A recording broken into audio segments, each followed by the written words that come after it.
and I saw it took millions of dollars in currency in the US dollar to move this strike group from the South China Sea all the way to the Middle East. And right now, the Pacific void, it is empty. No one is guarding that. Right now, the movement has shifted to the Middle East. I want to ask Professor Rashed Alam, this movement of weaponry, this movement of asset, movement of military personnel, it signals a very difficult time coming ahead. What is your analysis? How do you see about this? Thank you so much for bringing me here in the SATV again. So I think this is a maximum pressure US is imposing on Iran and actually trying to provoke and also some sort of action of deterrence and also trying. I mean, Donald Trump has said that he wanted to make a deal. I mean, I don't know what kind of deal would that be, but Iran said they will continually do their uranium enrichment for the peaceful purposes like for medicine, scientific innovation, scientific advancement, but not for the nuclear or atomic bomb. So I mean Donald Trump, although he said he sent Armada 2, for along with the Abraham Lincoln that sent earlier. So he was trying to make a deal with the Iran, and I don't know what kind of deal that would be. But Iran is continuously saying that any form of action from the Abraham Lincoln or Armada, that would be, Iran will not retreat, and Iran will try to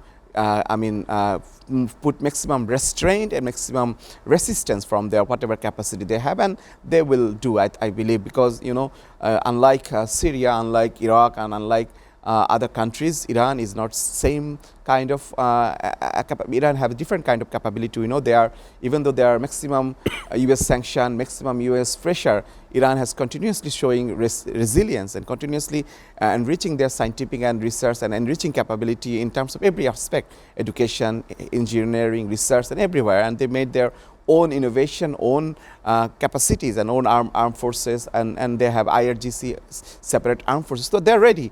If there any action is taken place from US side, Iran will give maximum, their answer will be ready, I think. And Iranian Prime Minister, Iranian President, everyone is saying that we are ready, whatever it takes place. We were hearing Norman Floyd Barnes, it is rough waters for American citizens as we see a double shooting over this last month. And of course, the last federal shutdown lasted 40 days with no paybacks or no salaries of those who are working in government offices. And we are suspecting in 2 days another federal shutdown may happen. Your observations before we can go for a short break. Thank you so much. It was really not expected that gonna be taking place soon, because the last time when it happened in 2025, we hope that this shutdown before the next shutdown, it will take longer time. But unfortunately, that is again happening, and it's really dangerous for the federal officer, federal employees, because we know it's actually many services that US citizens deserve to get will be stopped from this shutdown again. And I think it's good in terms of checking and balancing Donald Trump action, particularly executive dominance over everything. Unilaterally called for war and everywhere in the world, Greenland, Venezuela, Iran, and everywhere. So I think Congress will try to put some sort of pressure on Donald Trump by taking this kind of action. And also you said the immigration police, the extravagance they're doing currently in the Minnesota, particularly it's an issue like irregular migration, illegal migration. But America is a country for immigrants. Everyone dreams of going to America. And America is survived due to this diversity of immigrants coming from everywhere in the world.